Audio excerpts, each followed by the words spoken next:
നമസ്കാരം. പ്രധാന വാർത്തകളിലേക്ക് പോവുകയാണ്. People exclusive. പരിയാരം മെഡിക്കൽ കോളേജിൽ UDF ഭരണസമിതി നടത്തിയ നിയമനങ്ങളിൽ വൻ ക്രമക്കേട്. കെ സുധാകരൻ മന്ത്രിയായിരിക്കെ റാങ്ക് ലിസ്റ്റ് മറികടന്ന പ്രവർത്തകർക്ക് ജോലി നൽകി. ചട്ടം ലംഘിച്ച് സുധാകരൻ നൽകിയ ശുപാർശ കത്തുകളുടെ പകർപ്പ് പീപ്പിളിന് ലഭിച്ചു.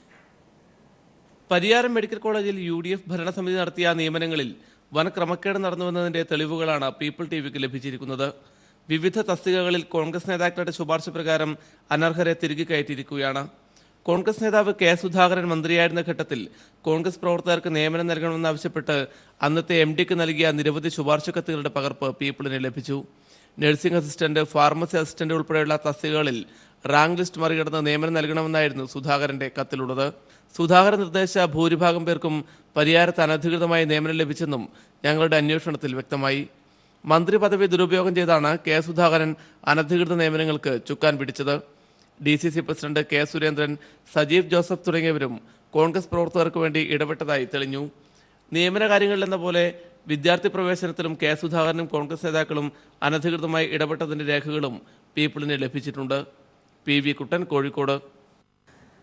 പാറ്റൂർ കേസിൽ VSന്റെ ഹർജിയിൽ തിരുവനന്തപുരം വിജിലൻസ് കോടതി ഇന്ന് വാദം കേൾക്കും. മുഖ്യമന്ത്രി, മുൻ ചീഫ് സെക്രട്ടറി ഭരത് ഭൂഷൺ തുടങ്ങിയവരെ പ്രതി ചേർക്കണമെന്നാവശ്യപ്പെട്ടാണ് VS കോടതിയെ സമീപിച്ചത്. ഹർജി ഫയലിൽ സ്വീകരിച്ച കോടതി വിശദമായ വാദത്തിന് കേസ് ഇന്നത്തേക്ക് മാറ്റുകയായിരുന്നു. പാറ്റൂരിൽ ഫ്ളാറ്റ് കെട്ടാൻ സർക്കാർ ഭൂമി കയ്യേറിയവർക്ക് ഭരണ നേതൃത്വം ഒത്താശ ചെയ്തുവെന്നാണ് VSന്റെ പരാതി. കേരള കോൺഗ്രസിൽ ഭിന്നത രൂക്ഷമായി. ജോസഫ് വിഭാഗത്തെ ആരെങ്കിലും മുന്നണിയിലേക്ക് ക്ഷണിച്ചാൽ അത് നല്ല കാര്യമെന്ന് ഫ്രാൻസിസ് ജോർജ്. PC ജോസഫിനും ഫ്രാൻസിസ് ജോർജിനും മത്സരിക്കാൻ സീറ്റ് നൽകരുതെന്നാവശ്യപ്പെട്ട് ഇടുക്കിയിലെ കേരള കോൺഗ്രസ് മാണി വിഭാഗം നേതാക്കൾ KM മാണിക്ക് കത്ത് നൽകി. പാർട്ടി ആവശ്യപ്പെട്ടാൽ മത്സരിക്കുമെന്ന് ഫ്രാൻസിസ് ജോർജ്.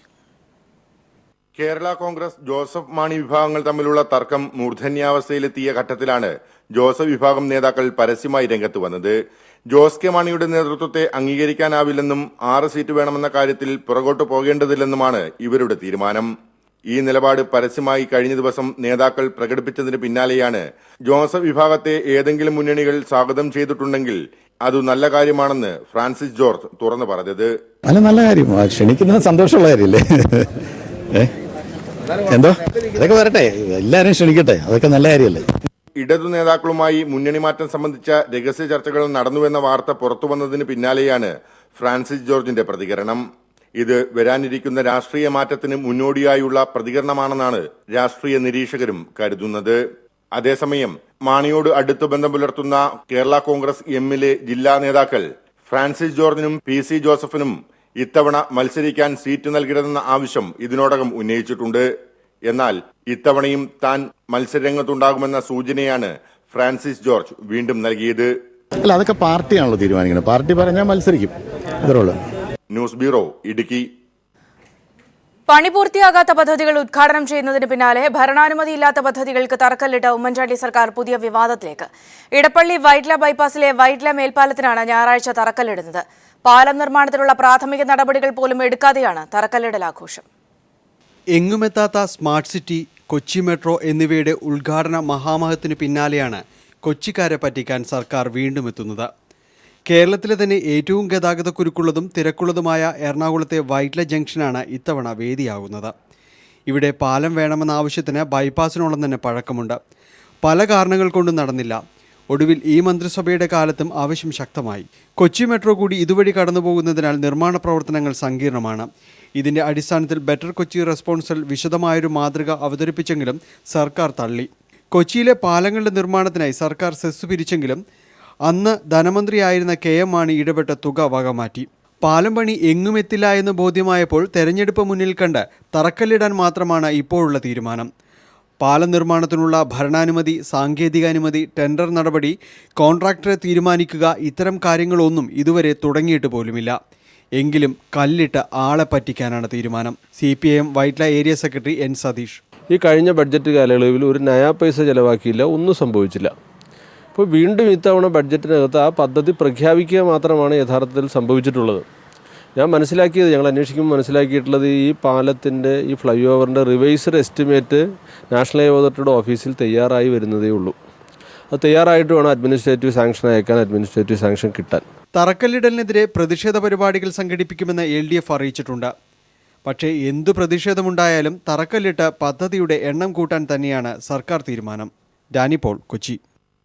കണ്ണൂർ വിമാനത്താവളം 29 ഉദ്ഘാടനം നടക്കാനിരിക്കവേ അതിശക്തമായ എതിർപ്പുകളാണ് ഉയരുന്നത്. പണി പൂർത്തിയാവാതെ തെരഞ്ഞെടുപ്പ് അടുത്തപ്പോൾ രാഷ്ട്രീയ ലാഭം ലക്ഷ്യം വെച്ചുള്ള ഉദ്ഘാടനം ഏഷ്യയിലെ തന്നെ ഏറ്റവും വലിയ എയർപോർട്ട് ഹബ്ബായി മാറേണ്ട വിമാനത്താവളത്തെ ഒന്നുമല്ലാതാക്കി മാറ്റുമെന്ന അഭിപ്രായമാണ് ഉയരുന്നത്. പാതി പൂർത്തിയായ കണ്ണൂർ വിമാനത്താവളത്തിൽ ധൃതി പിടിച്ച് നടക്കുന്ന ഉദ്ഘാടനം വിമാനത്താവളത്തിനു വേണ്ടി അശ്രാന്ത പരിശ്രമം നടത്തിയവരെ പോലും ഉത്കണ്ഠയിലാക്കുകയാണ്.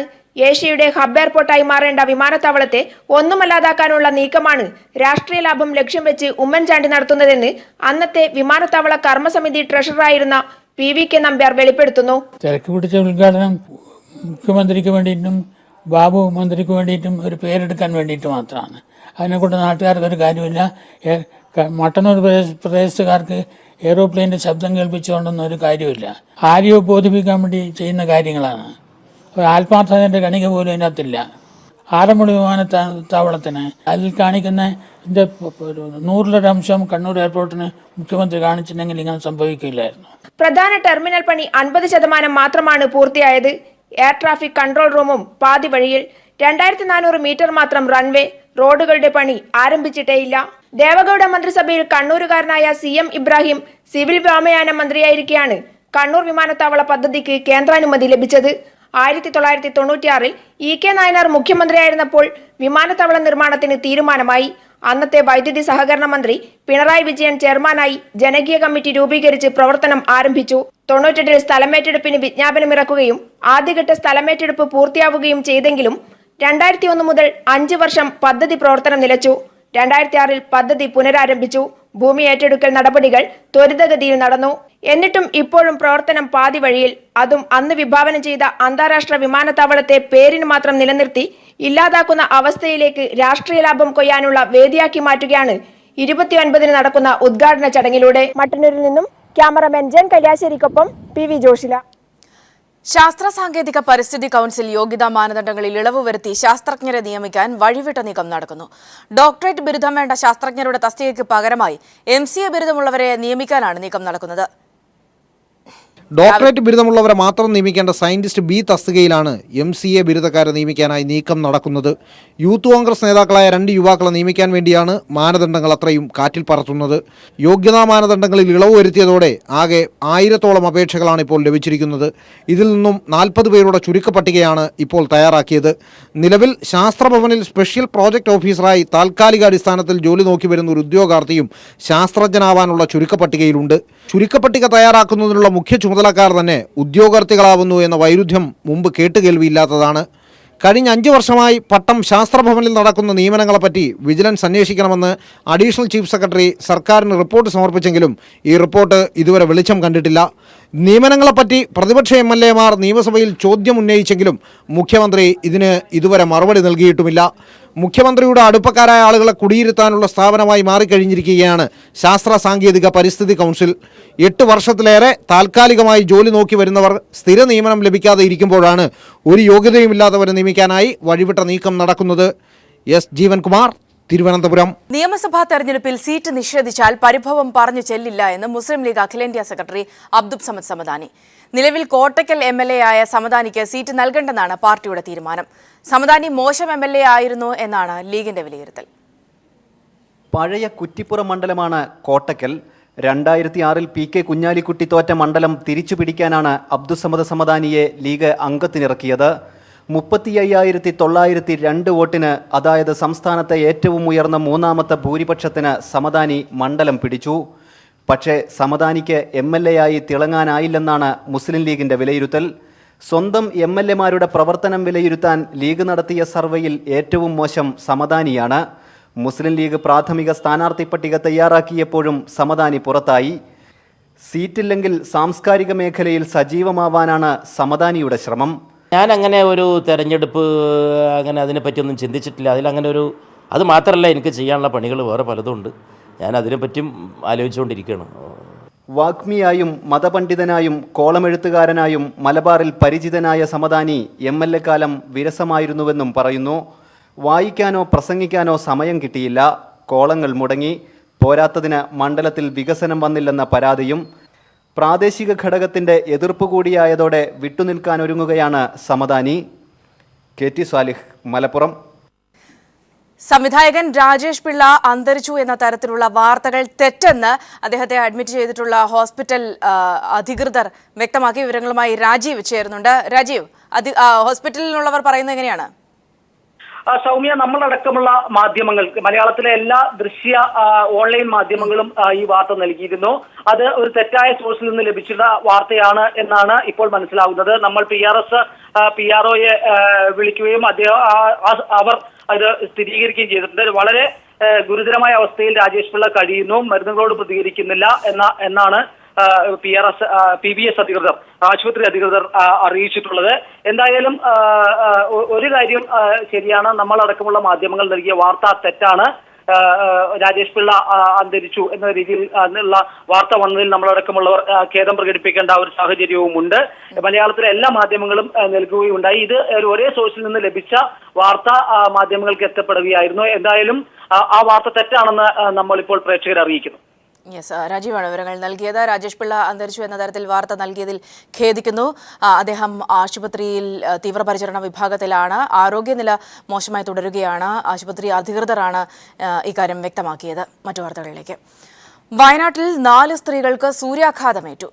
AVT പ്ലാന്റേഷൻ മേപ്പാടി ചുളിക്ക എസ്റ്റേറ്റിലെ തൊഴിലാളികൾക്കാണ് പരിക്കേറ്റത്. വയനാട്ടിൽ ചൂട് വർദ്ധിക്കുന്ന സാഹചര്യത്തിൽ ഉച്ചയ്ക്ക് വിശ്രമം അനുവദിക്കണമെന്നാണ് തൊഴിലാളികളുടെ ആവശ്യം. ഉച്ചയ്ക്ക് 12 മണിയോടെയാണ് തേയിലത്തോട്ടത്തിൽ കൊളുന്തു നുള്ളുന്നതിനിടെ തൊഴിലാളികൾക്ക് സൂര്യാഘാതമേറ്റത്. പരിക്കേറ്റ രാജലക്ഷ്മി, ഖദീജ, നിസൈബ, ബീന എന്നിവരെ ആശുപത്രിയിലെത്തിച്ച് പ്രാഥമിക ശുശ്രൂഷയ്ക്ക് ശേഷം വിട്ടയച്ചു. കഴിഞ്ഞ ദിവസം 2 പേർക്ക് സൂര്യാഘാതമേറ്റതായി തൊഴിലാളികൾ പറഞ്ഞു.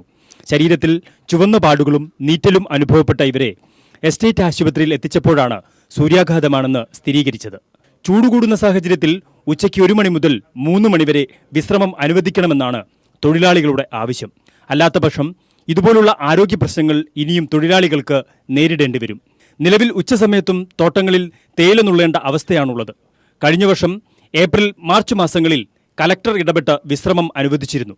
എന്നാൽ ഇക്കുറി ഫെബ്രുവരിയിൽ തന്നെ കൂടിയ ചൂടാണ് വയനാട് ജില്ലയിൽ അനുഭവപ്പെടുന്നത്. News bureau, Wayanad. ഫാറൂഖ് കോളേജിന് പിറകെ ലിംഗവിവേചന വിവാദം വയനാട് പുൽപ്പള്ളി SNDP യോഗം ആർട്സ് ആൻഡ് സയൻസ് കോളേജിലും. ആൺകുട്ടികളും പെൺകുട്ടികളും സംസാരിച്ചാൽ ആകർഷണമുണ്ടാകുമെന്നും ഇത് പാടില്ലെന്നും പ്രിൻസിപ്പൽ പറഞ്ഞതായും വിദ്യാർത്ഥികൾ ആരോപിക്കുന്നു. ആൺകുട്ടികളും പെൺകുട്ടികളും ഒരുമിച്ച് നടക്കരുതെന്ന് പ്രിൻസിപ്പൽ പറഞ്ഞുവെന്നും വിദ്യാർത്ഥികൾ പറയുന്നു. പുൽപ്പള്ളി SNDP കോളേജിൽ സംയുക്ത വിദ്യാർത്ഥി യൂണിയന്റെ നേതൃത്വത്തിൽ നിരാഹാര സമരത്തിലായിരുന്നു വിദ്യാർത്ഥികൾ. കോളേജ് പ്രിൻസിപ്പൽ തുടരുന്ന വിദ്യാർത്ഥി വിരുദ്ധ നിലപാടുകളിൽ പ്രതിഷേധിച്ചായിരുന്നു സമരം. ഗുരുതരമായ ആരോപണങ്ങളാണ് വിദ്യാർത്ഥികൾക്കുള്ളത്. പ്രിൻസിപ്പലിന്റെ അകാരണമായ ശിക്ഷാ നടപടികൾ, ആൺകുട്ടികളും പെൺകുട്ടികളും ഒരുമിച്ച് നടക്കരുത്, സംസാരിക്കരുത് തുടങ്ങിയ നിർദ്ദേശങ്ങൾ, ദൃശ്യങ്ങൾ ക്യാമറയിൽ പകർത്തുന്നു തുടങ്ങിയവ ചോദ്യം ചെയ്യുന്ന വിദ്യാർത്ഥികൾക്കെതിരെ പ്രതികാര നടപടികളും പ്രിൻസിപ്പൽ സ്വീകരിക്കുന്നു.